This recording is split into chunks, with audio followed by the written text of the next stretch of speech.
மூன்றாம் மனிதன் ஆடியோ ஃபங்க்ஷனுக்கு வந்திருக்க மரியாதைக்குரிய அனைத்து பத்திரிகையாளர் நண்பர்கள் மற்றும் டிவி ஊடக நண்பர்கள் எல்லாத்துக்கும் என்னுடைய பணிவான வணக்கத்தை தெரிவிச்சுக்கிறேன். அதே மாதிரி இந்த படத்தில் டைரக்டர் ராம்தேவ் அவருக்கு உறுதுணையாக இருந்த தயாரிப்பாளர்கள் இன்னும் நிறையா டெக்னீஷியன்ஸ் எல்லாருமே அவருக்கு ரொம்ப ஹெல்ப்ஃபுல்லாக இருந்திருக்காங்க. அவங்க எல்லாத்துக்கும் என்னுடைய வணக்கத்தையும் வாழ்த்துக்களையும் தெரிவிச்சுக்கிறேன். படத்தில் நடித்தவங்க நிறைய பேர் எங்கள் ஊர் நடித்தது ரொம்ப சந்தோஷமாக இருக்குண்ணா. நானும் நிறைய பேர்த்துக்கு கூட சோனியா எல்லாம் அவங்க படத்தை பார்த்துட்டு இருந்த ஒழிய இந்த படத்தில் தான் காம்பினேஷனாக நடித்தோம்.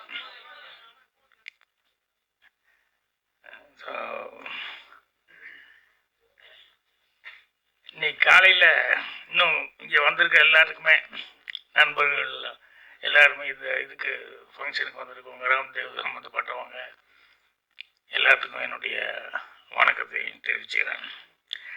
காலையில் பேப்பர் படித்தப்போ ரொம்ப சந்தோஷமாக இருந்தது.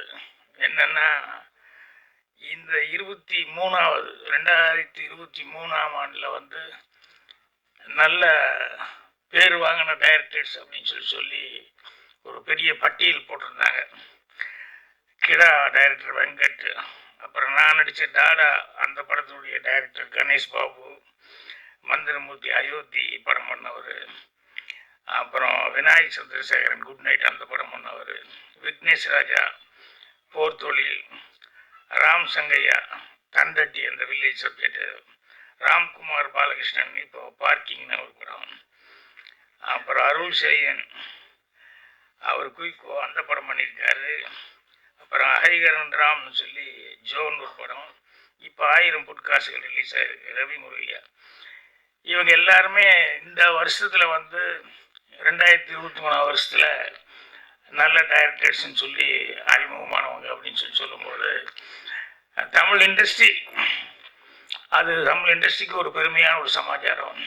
என்னென்ன எப்போவுமே தமிழ் திரையை பற்றி சொல்லும்போது மற்ற லாங்குவேஜ் இருக்கிறவங்கெல்லாம் எங்கிட்ட நேரடியாக கூட கேட்டிருக்காங்க. என்னென்னா இங்கே தான் புது டைரக்டர்களை இன்ட்ரடியூஸ் பண்ணுறது தைரியமாக புது ப்ரொடியூசர்களும் வருவாங்க, புது இயக்குநர்களை அறிமுகப்படுத்துறதும் இங்கே தான் அதிகமாக நடக்கும்.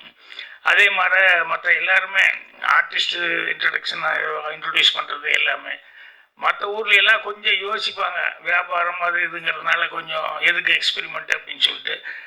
தமிழை பொறுத்த வரைக்கும் அந்த எக்ஸ்பெரிமெண்ட் அப்படிங்கிறத பெருசாக நினைக்கவே மாட்டாங்க. அதே மாதிரி தமிழில் கதைகளே எக்ஸ்பெரிமெண்ட்டாக நிறையா கதைகள் பண்ணிக்கிட்டு இருப்பாங்க. ஸோ இத்தனை பேர் கிடைச்சிருக்காங்கும் போது 2023ங்கிறது ரொம்ப சந்தோஷமான ஒரு வருஷமாக இருக்குது.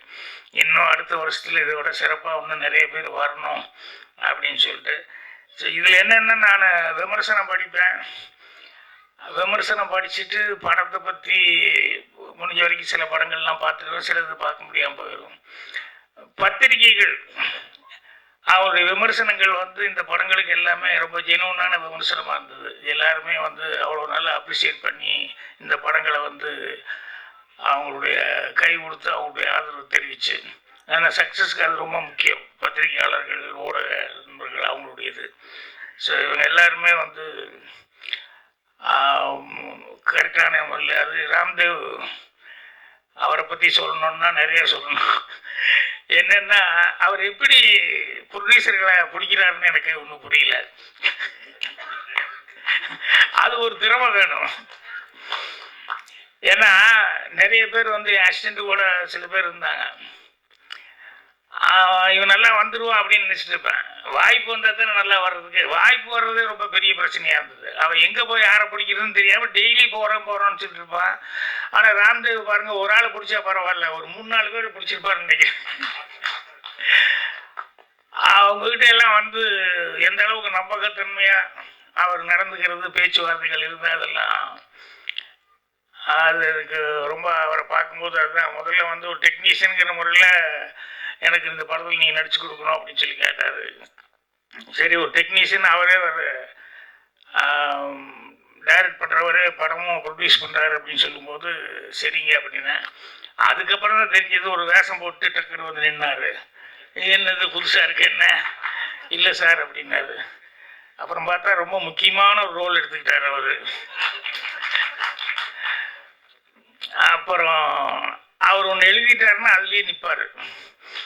ஏதாவது சொன்னால் இல்லைங்க இது அப்படின்னா, இல்லை சார் இதுதான் கரெக்டாக இருக்கும் அப்படின்னா, அப்போ நமக்கு எக்ஸ்பீரியன்ஸ் இருந்தால் இது இவர்கிட்ட சொல்லி ஆர்கியூ பண்ணி என்ன பிரயோஜனம்?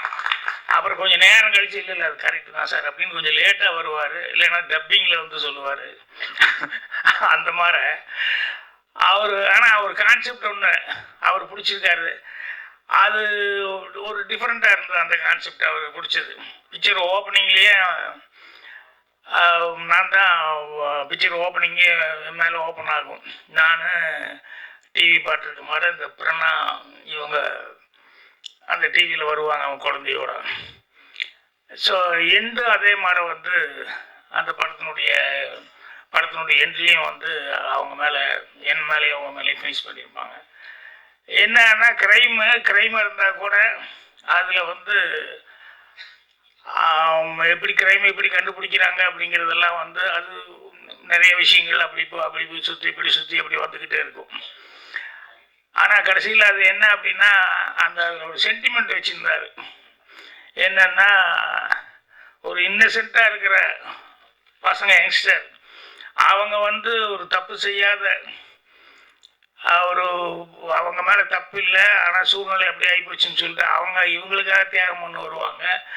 இந்த கேரக்டர் அவங்களுக்காக தியாகம் பண்ண வரும் அப்படிங்கிற மாதிரி சொல்லி பண்ணிவிட்டு அதுக்கப்புறமா வந்து அது என்னென்னா அந்த குழந்தைகளை வளர்க்குறதுக்கு அவங்க கஷ்டப்பட்டு அப்புறம் அந்த குழந்தைகளை எப்படி ஆளாக்குனாங்க அப்படிங்கிறத வந்து அதில் கரெக்டாக கொண்டு வந்து லிங்க் பண்ணி ஃபினிஷிங்கில், அதாவது படத்தில் ஏதாவது ஒரு மெசேஜ் இருக்கான்னு சொல்லி கேட்டோம்னா இல்லை நல்ல மெசேஜே இருக்குது அப்படிங்கிற அளவுக்கு அந்த கதையில் அதை கரெக்டாக லிங்க் எடுத்து வந்திருப்பார். அப்புறம் எங்கிட்ட அதாவது குறைச்சலாக பேசினார், குறைச்சலான நாள்னாரு. ஆனால் நிறைஞ்ச நாள் ஒர்க் பண்ண மாதிரியே படம் பூரா நான் டப்பிங் பேசுகிறேன் தீரவே மாட்டேங்க டப்பிங்க. என்னங்க இது இவ்வளோ எடுத்து வச்சுருக்கீங்க அப்படின்னா, அங்கே எடுக்கும்போது என்னென்னா கடன்னு அவர் ஷார்ட் பிரித்து வச்சுருப்பார் எல்லாம். அதில் ஏதாவது ஒன்று அப்படின்னா டிஸ்டர்ப் ஆகிடுவார். அது பிரகாரம் எடுக்கணும் அவ்வளோதான். அதனால் அவரை எடுத்தது பார்த்தா நிறையா அவர் எடுத்த விஷயங்கள் எல்லாமே வந்து பார்த்தேன். எல்லாம் கரெக்டாகவே எடுத்திருக்காரு. அதில் எல்லாம் ஒன்றும் குறை சொல்கிற அளவுக்கு ஒன்றும் இல்லை. ஸோ அவரும் நான் சொன்ன மாதிரி அவரும் நடிச்சிருக்கார் முக்கியமான ஒரு கேரக்டர் எடுத்துக்கிட்டு. இவங்க அந்த பிரணா அவங்களுக்கு அது யார் ஸ்ரீநாத் வந்து சொன்னார் அவங்க வயசுக்கு மீறின ஒரு கேரக்டர் அப்படின்னு சொல்லிட்டு. ஆமாம், சில நேரங்களில் சில பேர்த்துக்கு வந்து அந்த வயசுக்கு மீறி சில கேரக்டர்கள் வந்து வரும்போது இது அவங்களால முடியுமா முடியாதா அப்படிங்கிற மாதிரி.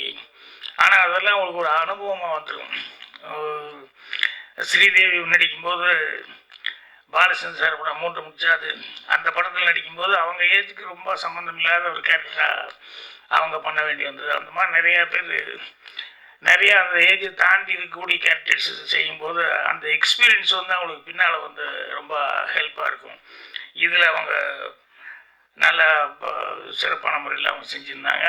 சோனியா அகர்வால் அவங்க எனக்கு 1 நாள் 2 நாள் தான் ஒர்க்கு. ஆனால் அந்த 1 நாள் ஒர்க்கும் சிறப்பாக இருந்தது. எனக்கு அவங்க பேச வரும்போது அப்படியே பார்த்துக்கிட்டே இருந்தேன் ஷாக். என்னென்னா அங்கே நான் கூட நடிக்கும்போது அவங்க பேசுறது காதுலயே விழுகல, விஸ்பரிங். ஆனால் லிப்பு வந்து கரெக்டாக இருக்குது. ஆனால் எனக்கு கேட்கல. இது ராம்தேவ் நீங்கள் பேசுனீங்களா அப்படின்னாரு. ஏன்னா அவர் அடுத்தது கட் சொல்கிறதுக்கு இது பண்ணுறதுக்கு என்ன பண்ணுறதுன்னு தெரியாமல் அப்படி கவனிச்சுக்கிட்டு இருந்தார். அதனால் இங்கே வந்து பேச வரும்போது கரெக்டாக கேட்குமா கேட்காதா அப்படின்னு நினச்சிக்கிட்டு இருந்தேன். ஆனால் அவங்க இப்போ இங்கிலீஷில் பேசுறதுனால அந்த பிரச்சனை இல்லை. தமிழில் பேசுகிறதுனா தான் கொஞ்சம் ப்ராப்ளமாக இருக்கும். ஏன்னா தப்பு வருமோ அப்படின்னு சொல்லிட்டு அவங்களுக்கு அந்த கான்சன்ட்ரேஷன் இல்லை. இப்போ நான் இங்கிலீஷில் பேசுனா நான் கொஞ்சம் யோசிப்பேன்ல, அது மாதிரி அவங்க தமிழில் பேசுனா அவங்க அப்படி. ஸோ ஸ்ரீநாத் கூட ஒர்க் பண்ணும்போதும் அதெல்லாம் அது முக்கியமான இன்வெஸ்டிகேட் பண்ணுற மாதிரி கேரக்டரு. ஸோ அவர் கூட நடிக்கும்போதும் அவர் டைரக்ஷன் பண்ணிட்டு இருந்தவர். நிறைய பேர் இப்போ டைரக்ஷன் பண்ணுறவங்களாம் ஆக்டிங்லேயே வந்துட்டாங்க இல்லை, கொஞ்சம் கஷ்டமான வேலைன்னு எல்லாம் தெரிஞ்சு போச்சு. ஆமாம், போனோமா ஏதோ வசனம் பேசணுமா ஏதோ கொடுத்தாங்களா வந்தோமா அப்படிங்கிற மாதிரி இது எப்போ கதை எழுதி அது வந்து கஷ்டப்பட்டு லொக்கேஷன் எல்லாம் போய் பார்த்து அதுக்கப்புறம் ஆர்டிஸ்ட்டுகளை செலக்ட் பண்ணி இப்போ நினச்சி பார்த்தா எனக்கு ஆச்சரியமாக இருக்கு. ஓ நம்ம தான் இதெல்லாம் பண்ணோமா அப்படின்னு சொல்லிட்டு. ஏன்னா அப்போ அது வேலை மாதிரி தெரியல, அதனால வந்து எனக்கு கஷ்டப்பட்டோங்கிறதே ஒன்றும் தெரியல. ஆனால் இப்போ வந்து எல்லாரும் சொல்லும்போது தான் நமக்கு தெரியுது இது இந்த மாதிரி அப்படின்னு சொல்லிட்டு. காலையில் இன்னொரு காமெடி கூட நடந்தது.